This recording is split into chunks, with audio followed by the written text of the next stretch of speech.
लड़ाई भी हो जाती है बच्चों में तो मतलब समझाना पड़ता है और लड़ाई शांत करनी पड़ती है उनकी।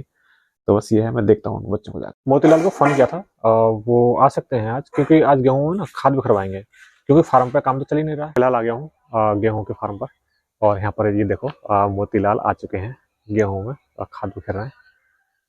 ये दिखाता हूँ मैं आपको। आ गया हूँ रोड पर, और इस तरफ ये देखो आगे 2 कट्टे रखे हैं। मैं वहाँ पर पहुँच कर दिखाता हूँ आपको। ये जो कूड़ा कबाड़ा है उसके लिए खिलाम भर लेते हैं, तो ये आज मतलब खाली कर देंगे। पापा जी ले जा रहे हैं ट्रैक्टर के लिए, तब तक मैं नहा धो लेता हूँ आराम से। जो भी कूड़ा कबाड़ा होता है घर में, तो उसे हम ठेला में ही भर लेते हैं, और जब फार्म पे काम होता है तो किसी एक व्यक्ति को पकड़ते हैं और ठेला मतलब यहाँ पर लाकर मतलब इकट्ठा गिरा देते हैं सारा कूड़ा। ठेला खाली हो चुका है और अब हम चल रहे हैं घर के लिए।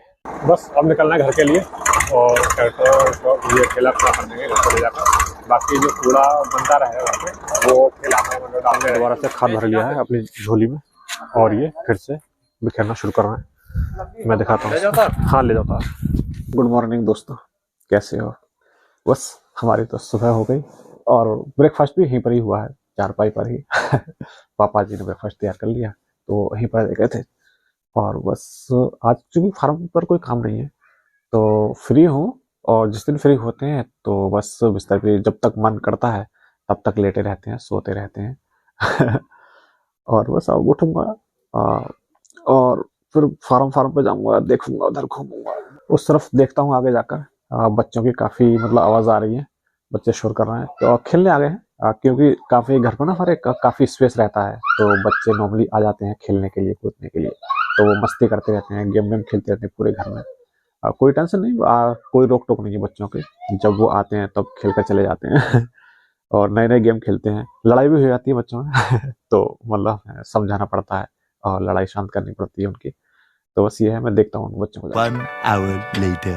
मोतीलाल को फोन किया था, वो आ सकते हैं आज, क्योंकि आज गेहूं में ना खाद बिखरवाएंगे, क्योंकि फार्म पे काम तो चल ही नहीं रहा है। तो मोतीलाल से फोन किया कि मतलब तुम खाली हो कि नहीं, तो बोल रहे थे कि हाँ मैं खाली हूँ तो आज करीब 1 बजे से मोतीलाल आ जाएंगे, और जो गेहूं है गुहानी वाले गेहूं, तो उसमें वो खाद मतलब डाल देंगे।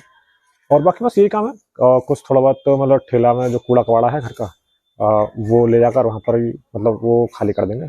बाकी तो बस यही काम है। तो जैसे ही वो आते हैं तो मैं दिखाता हूँ कि कैसे खाद को मतलब डाल रहे हैं गेहूं में, और गेहूं कितने बड़े हो गए। 1 hour later. फिलहाल आ गया हूँ गेहूं के फार्म पर, और यहाँ पर ये देखो मोतीलाल आ चुके हैं गेहूं में और खाद बिखेर रहे हैं। ये दिखाता हूँ मैं आपको। मोतीलाल कह रहे हैं कि प्रमोद भाई आपका मतलब गेहूं बढ़िया हो रहा है, क्योंकि पिछाया गेहूं था और लेट बोनी हुई थी इस गेहूं की, तो मतलब सारा गेहूं खड़ा है। बाकी जो पहले के गेहूं है, देखो ये पहले गेहूं है, तो ये गिर गए हैं आंधी में और बारिश से, और हमारे गेहूं में कोई नुकसान नहीं है बिल्कुल भी। तो बस ये अकेले आए हैं। मेन रोड की तरफ चलते हैं, उस तरफ जो खाते कट्टे हैं वो रखे हुए हैं वहां पर, तो वहां पर पापा जी बैठे हुए हैं, दीपू भाई बैठे हुए हैं। देखो कितने अच्छे गेहूं हो रहे हैं, कितने ग्रीन ग्रीन हो रहे हैं। और इस तरफ आंधी आने से देखो ये गेहूं ना मतलब गिर गए हैं, तो इसमें पैदावार कम हो जाएगी। जबकि हमारे गेहूं मतलब लेट बोए थे, तो मतलब छोटे छोटे हैं, इसलिए बारिश से और मतलब आंधी तूफान से और जो ओले पड़े थे उनसे गिरे नहीं है, इनमें कोई नुकसान नहीं है, ये खड़े रहेंगे ऐसे ही। तो बस खाद लगवा रहे हैं। आ गया हूँ रोड पर, और इस तरफ ये देखो आगे 2 कट्टे रखे हैं। मैं वहां पर पहुंच कर दिखाता हूँ आपको। ये इस तरफ ये तार था एक, तो वो टूट गया था, तो उसे बांधने के लिए ये छोटा सा तार लेकर आया हूँ, उसे बांधने के। शायद ये बांध गया है, ये था यहाँ पर। बाकी ये मोतीलाल मतलब आ गए हैं खाद लेने के लिए। ये खाद भर लेंगे, एक बिखर दे कट्टा। चलो अच्छा है। वो भी मोदी के फोटो है, इस पर फोटो नहीं है। अच्छा मोतीलाल, इसमें नमी सही है, पानी देने की जरूरत तो ना पड़ेगी। तो बस ये है, और ऊपर बादल भी आ रहे हैं, बारिश भी हो सकती है, और बारिश हो जाए तो और मच बेटर है, तो बस पानी देने की जरूरत नहीं पड़ेगी और मोतीलाल कह रहे हैं कि ऊपर वाला ज्यादा ही मेहरबान होगा, जब पानी की जरूरत पड़ती है फसल को तो बारिश हो जाती है तो बस ये तो कृपा ऊपर वाले की बाकी सही हो जाएंगे। ने दोबारा से खाद भर लिया है अपनी झोली में, और ये फिर से बिखेरना शुरू कर रहे हैं। मैं दिखाता हूँ। हाँ ले जाता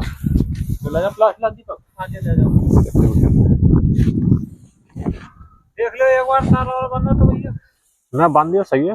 पॉकेट ऐसे फाड़ नहीं। दियो का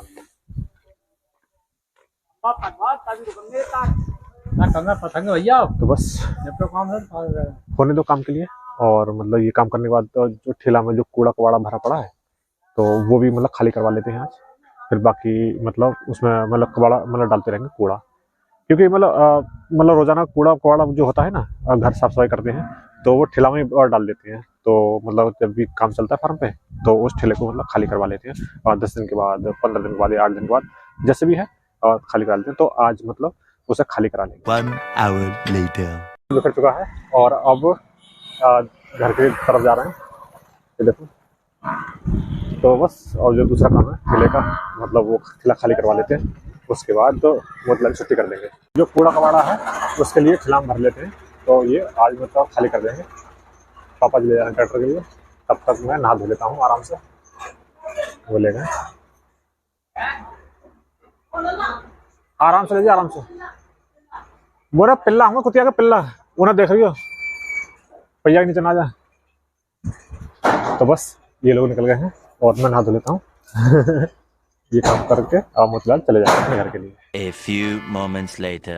जो भी कूड़ा कबाड़ा होता है घर में तो उसे हम ठेला में ही भर लेते हैं। और जब फार्म पे काम होता है तो किसी एक व्यक्ति को पकड़ते हैं और ठेला मतलब यहाँ पर लाकर मतलब इकट्ठा गिरा देते हैं सारा कूड़ा। ये मतलब पूरा कूड़ा का ढेर है। इसे मतलब ये खाद बन चुका है। इसे ये देसी खाद कहते हैं इसे। और इसको हम मतलब खेतों में डलवा देंगे, जब गन्ना बोएंगे तो गन्ना के खेत में डलवा देंगे। बाकी एक ठेला वो कूड़ा हो गया था, काफ़ी दिन से काम नहीं हुआ और 7-8 दिन हो गए फार्म को काम नहीं चल रहा था। तो ठेला भर गया था कूड़े से और भैंस के मतलब गोबर से। तो इसमें भर देते हैं सब। बाकी मतलब ट्रैक्टर जोड़ते हैं और यहाँ पर लाकर वो खसा देते हैं। ये यहाँ पर टंकी का गड्ढा है। इस गड्ढे में पहले टंकी थी हमारी, कलेंड्री की टंकी थी, मेंथा की थी, 2 टंकी थी यहाँ पर। वो अब हमने खत्म करा। अभी भी ये फाउंडेशन बने हुए हैं टंकी के, और ये खसाई नहीं है हमने। जब वो हमारी टंकी चलती थी तो इतनी इनकम थी बहुत ज्यादा। उस वक्त मेंथा करने का काफी क्रेज था। हर व्यक्ति अपने अपने खेत में मेंथा जरूर लगाता था और उसकी पैदावार भी अच्छी थी। 1 बीघा में करीब 15 से 18 लीटर तेल निकलता था। तो बस बहुत सारी क्रेज थी और मतलब उसकी महंगाई भी काफी थी। करीब 2500-3000 तक मतलब रेट थे, हाईएस्ट रेट थे मेंथा ऑयल के। 1 किलो की मतलब 2500 और 3000 तक वो रेट पहुंच गए थे। और जो किसान यहाँ पर निकलवाने आते थे अपनी मेंथा के लिए तो करीब 2500 रुपये प्रति टंकी के हिसाब से, या फिर मतलब 3000 रुपये प्रति टंकी के हिसाब से, मतलब जैसे भी मतलब उस वक्त माहौल था, ज़्यादा भीड़ होती थी तो मतलब टंकी जितने भी टंकी वाले थे वो पैसा बढ़ा देते थे कि भाई करीब 4000 में मतलब एक टंकी निकालेंगे या 3000 में एक टंकी निकालेंगे। तो काफ़ी इनकम मतलब रही उस वक्त। क्योंकि फिर हम मतलब बाहर चले गए, हम सब बहन भाई बाहर रहकर पढ़ने लगे तो पापा जी यहाँ पर अकेले रह गए। तो मतलब इस वजह से वो देख रेख नहीं कर पाए टंकी की, और मतलब फिर मतलब छोड़ दिया टंकी का, क्योंकि मजदूरों के ऊपर ही था सब कुछ, लेबर के ऊपर था। तो बस यही है, ठेला खाली हो चुका है और अब हम चलना है घर के लिए। बस अब निकलना है घर के लिए और ट्रैक्टर ये ठेला पूरा कर देंगे घर को ले जाकर। बाकी जो कूड़ा बनता रहेगा घर पे वो ठेला में मतलब डालते रहेंगे। और ऐसे ही जब ठेला भर जाएगा तो इसे फिर से मतलब खाली कर देंगे। रात काफ़ी हो चुकी है और मैं अपने ब्लॉग का जो लास्ट पार्ट था वो नहीं बना पाया, क्योंकि जैसे ही मोतीलाल ने ठेला खाली किया तो वो चले गए थे अपने घर पे और मैं बिस्तर में आकर सो गया था। तो मुझे नींद आ गई और लेट नाइट मेरी आँख खुली। तो बस अभी खाना वाना खाया, जस्ट अभी 8:30 बज चुके हैं। तो बस ठीक है, आज का ब्लॉग यहीं तक रहने देते हैं। तो ठीक है, अपना ख्याल रखना। Okay, bye bye, have a good night with sweet dreams.